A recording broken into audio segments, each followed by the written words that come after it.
काय झालं? How much time it will take? Okay ma'am, work on my mistake. Movement is right, movement difference against please explain please. बाळा Aryan, movement आणि movement ह्याच्यामध्ये मी मगाशी फरक सांगितला होता. मी आता इथे लिहिते. मगाचं वाक्य विचारतो ॲक्च्युली तो आर्यन.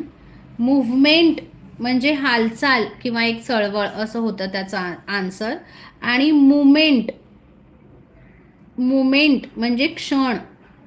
जो मगाशी क्वेश्चन होता, काय होता बरं मगाचा क्वेश्चन? मला आता मी मागे गेलो आपण. हां, हे इथेच आहे की जरा नाही, come here for a moment म्हणजे या क्षणाला इकडे या. आणि मगाशी पण एक क्वेश्चन होता मुमेंट. कुठला होता हा? एन्जॉय, प्रत्येक क्षणाचा आनंद घ्या, हा प्रश्न होता ना. तर एन्जॉय एव्हरी मुमेंट, इथे मुमेंट म्हणणार आपण म्हणजे क्षण. इथे मी एक्सप्लेन केलं होतं मुमेंट आणि मुवमेंटचा अर्थ. ठीक आहे, ठीक आहे, चला समजला आता आर्यन?